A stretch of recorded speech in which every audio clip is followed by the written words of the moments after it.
Hi guys, welcome back to my channel. I'm here with Desiree. Say your name. Desi. I'm here with Desi. Some of you might or might not know her. This is my sister, my girl from 3 years ago. Yeah, so I'm about to tell y'all a little story about why and how I've moved for the past, what is it, like 7-8 months to 5 different places, and then eventually we're gonna talk about it and what I've learned through that journey and what Desi has told me about it previously too. So anyways, we've been living together since 2022. So why did we say 3 years? Because we met at that time. In We didn't 2021? start living together till May of 2022. Okay, so we started living together in May of 2022, and actually before I started living with her, I made a very specific prayer. I said to God, because the previous roommates I lived with, terrible. Obviously there's worse, but it was just bad. And the previous roommates I had lived with just gave me a hard time, and I prayed to God. I was like, God, like I want a roommate or somebody to live with that's not just, you know, at peace, but we're actually friends and they take me deeper into the things of God. If you met Desi, y'all know that's her to the T. And you know, I never expected it to be as deep as it was, but you know, here we are now. So we moved in together 2022. When was it? May? Because I lived on campus Yeah. my first year for a little bit, and then I lived with Kara. Yeah, for the next little while. Yeah. And then from there, obviously, I grew a lot spiritually, like so many things. I don't think I was even talking about God before I met her on this channel. So you guys have probably seen a few snippets, but you don't really know the TTT of what really be going down, obviously. But yeah, so we lived together there. That was the first house, and then went to another house. And then after our previous house is when I decided I wanted to go to Ottawa and live there, because I had always, you've seen the vlogs before. Again, if you're new here, you might have not, but for everybody who's used to it, I always used to go to Ottawa. I'd always be so excited to be Ottawa. Ottawa was home, like da da da da. My whole like 3 years in university, I knew I was gonna go there. Whether things work out, whether things don't work out, I was set. But Desi here was like, girl, are you sure about that? Like, she didn't want to say don't go, obviously, but she was like, you know, there's other options and this and that. Like, you don't have to be in Ottawa. But my heart was Ottawa for sure. So that was like one of the moves this year that happened, is when I went to Ottawa, and then Desi went to Montreal. So while I was in Ottawa for the first month, things were calm, whatever, and then towards the end of August, Yeah, it wasn't even a month. It wasn't even a full month. Towards the end of August, like I just woke up in the middle of the night and I felt so deeply in my heart that I'm in the wrong place. And like coming to Ottawa, the closer I got to moving there, I would kind of see like, not that it's the wrong place, but it's not as exciting as I thought it was gonna be. Because you know, when you visit a place and when you live in a place, it's so different. Like when you visit, it's like excitement, energy, this and that, and then when you live there, like it's not all that. Like I think everybody understands what I'm trying to say. So even before moving, I was kind of like talking to Desi, but I was like, yeah, I see it won't be as sunshine and rainbows, but still, like my heart was in Ottawa. Like I was like, oh yeah, and my church, obviously my church was the biggest factor of why I moved to Ottawa. Aside from my brother being in the same area, CR was like the biggest reason why I moved there. So I was like, nah, I need to be plugged into the church. I really want to be like closer, because I would only watch the church online when I was back in Peterborough, which is where we lived before. So basically, yeah, August, towards the end of August, I felt deeply that I was in the wrong place. Like I literally couldn't like I don't know, shake the feeling. I was just like, ugh, I feel like I'm in the wrong place. And Desi had told me, she didn't say exactly you're in the wrong place, but I think I was telling you about like, what was I telling you about? How it would be a lot better for you and your brother to be close. To be closer. You always wanted to live with him. Yeah, like when I was there that night, I felt like, oh my gosh, I'm holding back my family, is what I felt deeply. So I was like, why don't I just move to Montreal? And my prayer was, God, if you want me to be in Montreal, give me a job in Montreal. It wasn't anything like like, if you want me to be there, show me why you want me to be there. If you want me to be there, how long should I be there? Like, what's the purpose? Like, I knew obviously being closer to Desi would grow me spiritually, because that's all it's been from the jump. But that doesn't mean that I can't grow spiritually in other places too. Like, I recognize that it would be different, but I'm still growing. Like, it's not like the only way I could grow was close to her.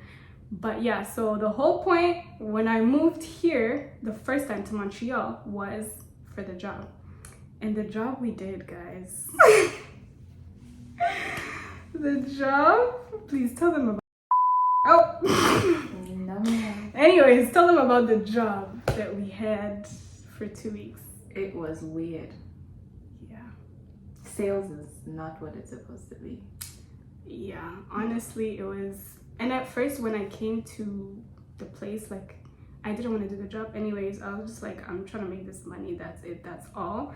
And actually, as soon as I accepted the offer, another offer came in Ottawa. And I was like, what is this? Like, what's this about? But anyway, so we did that job for 2 weeks. Very treacherous. We both left at the same time. We started and left at the same time. And like, as soon as I was done with that job, I was like, nah, it's time for me to go back, because clearly the whole reason I came was for a job, and this job is not working out. Surprise, surprise, I have an interview with this school here in Montreal, and they were like, okay, could you come visit this next week, blah, blah, blah, and see what it's like. The job was like ideal, like the job that I would really, really want. But I had already left to go to Ottawa just for the weekend. Like, I felt like I was gonna be there for the weekend, but I kind of knew I was gone, like I was not here anymore. So I told the job, yeah, we'll let you know, whatever. Monday comes, I'm still in Ottawa. I'm like, yeah, no, I'm not going to that. So I moved eventually back to Ottawa. This is like, she spent 2 weeks in Montreal. Yeah, 2 weeks in Montreal. And it was just like, it was not giving. Like, it wasn't just about the job. We'll get into that later. But I just wasn't, like, I didn't feel like I wanted to be here at all. Even when I came, I was crying so much. Like, not on my drive here, but before I came, I was literally bawling my eyes out. I was like, God, like, I know you want me to be there, but I don't want to be there. Like, at least give me a reason to be there, which I thought was a job, but clearly wasn't. So I went back to Ottawa, but this time I was like, a lot of things that had been holding me back or had me feeling so heavy when I was in Montreal had been released. Like, I had spoken about the things that I needed to speak about. We had dealt with the issues that we had to deal with. And then when I went to Ottawa, my head was clear. And I was like, okay, God, like, where do you actually want me to be? Because I still know it's Montreal, but I'm not gonna do it just because you said just do it. Like, because I did that the first time and clearly it didn't work out. So even when I went back to Ottawa, as much as I was settled and at peace and whatever, I knew I was gonna go back to Montreal eventually. And even way before, like months before, Desi had been saying, oh, you know, there's gonna be another time where we live together after we stop living in Peterborough. And I was like, yeah, sure, but there needs to be a time between us living together and us living together again. For her, she was kind of like, she was like, it doesn't have to be like that. We could just continue, no need for that in the middle. So for me, when I went back to Ottawa, this is a time where I was like reflecting on everything that had transpired, because girl, it was a lot. Like, I was like hurting people unnecessarily. I was blinded by so many things. Like, I didn't really understand what was going on in my life because things were falling apart. Like, nothing made sense at all. But the second time, like I said, when I went to Ottawa, things felt more clear. Like, I was able to speak to God and hear God. And that's when I started posting more about, like, the previous posts that I've been posting, like my rant sessions and stuff like that. That's when like things started to make sense. And I was like, okay, all of this adds up. After I left Montreal to go back to Ottawa, after 2 weeks in Montreal, moving back to Ottawa, Desi was like, make sure you fast. Oh shoot, I don't even remember specific instructions. I don't remember what the title was though. Like, what fast about your life. Basically, yeah, she was like, you personally. She was like, do a personal fast for 3 days, no food or water, drink tea if you want. Water and tea, but that's about it. Yeah, basically it was a very specific fast for 3 days. And I did that, and during those 3 days, I can't even tell you anything. Like, I didn't feel specifically anything, but clearly the results were resulting, because after then I was able to really process life in general. Because before life was going through me. I wasn't going through life. Like I was just wake up, close my eyes, wake up, close my eyes. Like I was not present in anything at all, which really made a big impact on a lot of things that I would try to do, or a lot of like relationships. It just wasn't making sense because I was just not there. Like I'm physically there, but I'm not mentally there. So yeah, eventually things start to clear up and I'm like, okay, yeah, I'm gonna go to Montreal. I read the Bible and the Bible is telling me I need to go to Montreal. Like I remember a bunch of things that point back to Montreal, and I'm like, okay, like now I actually feel at peace about going there. I even feel excited to go there. Like at first I was like, I don't want to go, and then now I was like, okay, Montreal's not that bad. Like Montreal's actually my second favorite city in the country, so why would I be so against it? What's the first? Ottawa. Duh. It's Ottawa, but you know, things might change. But yeah, so I was like, okay, I wouldn't be that against it. So this second time now, I told Desi about it, and sure enough, there was room for me in my room that I had left in the first place. A lot happened while I was not around, which I don't know, maybe Desi will get into. But my room was there waiting for me, so I was like, okay, what's missing? Just go. So here I am now, and life is a lot more different than what it was before the first time when I came. And the reason for that is I understand and I can see why I have to be there. So I kind of wanted to talk about, like we were thinking about talking about the difference between instruction And obedience. and obedience, because the first time I was acting out of obedience, blind obedience, which is a thing. Like, can you tell them more about blind obedience? Like, what do you think? Because a lot of people like in the church talk about obedience, do as God says. If God says this, run. And that's exactly what I did, but how did that go for me? Absolutely terrible. So yeah, talk to them about obedience and instruction. Yeah, so what I was the example that I was giving Serena some time ago when we first talked about this was obedience is like telling a servant to do something for you, telling anyone to do something for you. They don't have to know the details, they don't have to,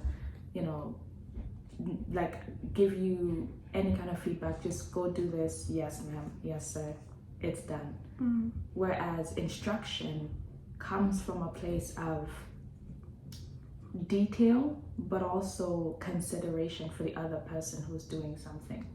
So an example of that would be, Serena, can you go to the store and get me 3.25% milk? Serena goes to the store and she sees a variety of milks. She can get me milk, but she knows that I love 3.25% milk, so she gets me 3.25% milk specifically. Now, in that, there was so much detail that I told her. I said, go to the store, number one, look for milk, number two, get me this specific percentage of milk, number three, right? There's a relationship that's there, and so she's able to understand, if there's no 3.25% milk, don't get me milk, because I won't drink anything else. So the difference between obedience and instruction is simply, how much do you know the individual? In terms of Serena's situation with God, God said, Serena, go to Montreal. Serena can just say, okay. But what God is looking for is the why. As she mentioned in the beginning, she didn't know the why. I mean, she could have asked for the why, but she didn't do that because she didn't know that that's an aspect that's another level of closeness that you can get to with God. It doesn't always have to be, go and do this, yes sir, yes God. But it's okay, God, why are you telling me to do that? Not in a challenging way, but in a way of he can trust you with secrets. He can trust you with details, and you don't go crazy, I guess, or take advantage of it. So, but I feel like a lot of like the Christian culture that I grew up around, or that's around these days anyways, is like, don't question God. God knows what he's telling you. He knows what's best for you. You know, people throw these verses left, right, and center, and like, God is looking for somebody he can send, and they just go, like things like that. Like, how are people able to break away from that? Because I feel like that's the mentality that made me come so fast in the first place without thinking more in detail about it. Like, do you think it's a thing about, again, relationship and like trying to understand God, or is there more to it than that? Yeah, I mean, you can go. You're just gonna look like an idiot because you won't know what to do when you get there, and you won't know how to please God when you get to the thing that he wants you to, you know? So I think if you're looking to please God, asking questions is important. God is not a dictatorship. Like, he's not into the business of dictating your life. That's why you have free will. Let's take, for example, Moses. Moses says, God, if you kill these people, what would happen? Because God wanted to kill the people, the children of the Israelites. God said, Moses, I'm so sick of them, I'm going to kill them. Moses says, no, God, why would you do that? He said, if you do that, what would the people think of you? So here we have a dialogue between God and Moses is not afraid to challenge God at all. Right? And again, it's not in terms of like, God, who are you to do that? Know your place, know your limits. But you can ask questions. That's the difference between a servant and a son. Like, sons and daughters are curious naturally. If you look at little children, they always ask questions. Not that they're opposing their parents, because they're going to listen to them regardless. But there's room for questions. And it doesn't always have to be like, well, God said this, so I'm going to do this. I ask God all the time, what is your outcome for this? So I know how to do the job properly. Because if I just go in there and I start doing things, well, God just sent me and God just sent me, I'm going to look foolish. And I'm going to waste so much time trying to figure out, okay, what exactly am I trying to target here? When all I could have done was just ask a question. So. What do you think, like, people who, which is a great majority of, I guess, people watching, how do you think they can move from a place of being a servant into being a son or a daughter? Because for me, I can say I have you to, you know, help me with these things, but for them, how do they learn or change the way they think about God, in the sense of, if God says this, do this, if God how do they transition their mind into thinking in the sense of, I'm a child, you know? Yeah, the number one thing for me would be, and I know it sounds cliche, and I know that some of you probably read the Bible, I hope so, but read the Bible. I'm talking about the Old Testament. The New Testament, yes, the New Testament is more filled with grace, so you're going to see a lot of things that God is giving passes for. But if you read the Old Testament, you're going to see a lot of examples where men conversed with God. That's basically what the Bible is, a conversation between God and man, right? So read it, understand it. Before you do, pray and ask the Holy Spirit to give you wisdom and insight into what you're reading. Ask him to help you understand who God is and what his character is. Don't just read the Bible aimlessly. Go in specifically looking for things, because you're going to find it, right? For example, this week, I'm going to read the Bible and I'm going to focus on encouragement. If I start from Exodus, you know, and I end in Joshua or something, I should be able to see multiple examples where I feel encouraged by this specific situation that I read. So basically, are you saying that people shouldn't aimlessly read the Bible? Because a lot of church, again, guys, me, I love church, I'm a church girl, but listen, a lot of church folks are like, read the Bible, be in your word, da, da, da, da. But and what are you looking for? that's what I'm saying. How can people who have been used to hearing that, and they feel like, first of all, they feel like they're not worthy of God because they're not reading their Bible daily. They feel like they're less righteous. Well, because they're not reading their Bible daily. Yeah. They feel like a bad Christian, whatever the case may be, because they're not reading their Bible. Here's the problem with that. Christianity is not about you. So your feelings don't dictate, negate, don't make an excuse or a substitute for the fact that the Bible is what it is, and God is who He says He is. No matter how you feel, no matter what your experience is, it is unfortunate that we do get into a lot of entanglements with hurt and deception and whatever the case is, but it has nothing to do with us. So you approaching the Bible feeling unworthy is demonic.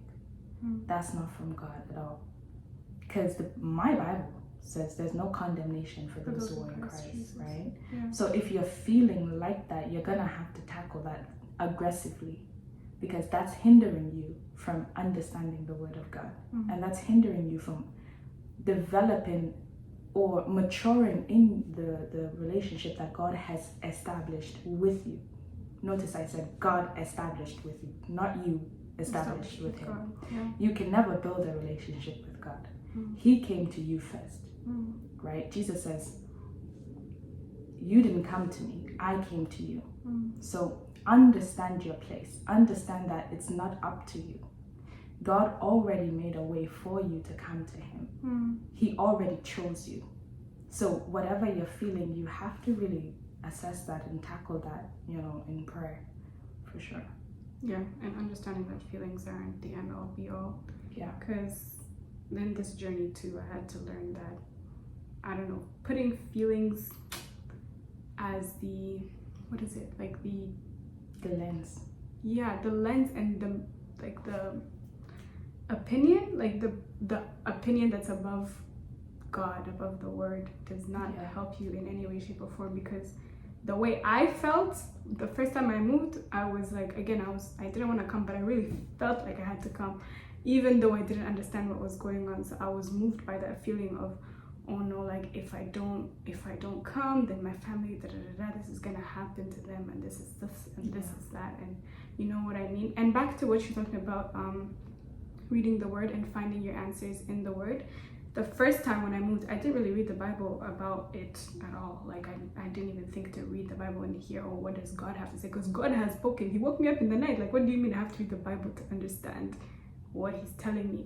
But the second time, when I was less in a rush, less whatever the case may be, I just prayed for God to keep confirming things to me, and as much as I already know, keep confirming it to me through the Word, not necessarily somebody coming and telling me all this and that, but I want it in the Word. And surely what you're talking about is conversations with men. I read Genesis, where God was telling Abraham to leave his family and go create a nation. I'll put the verse here, but that in itself, I was like, wow, I'm glad this is here for me.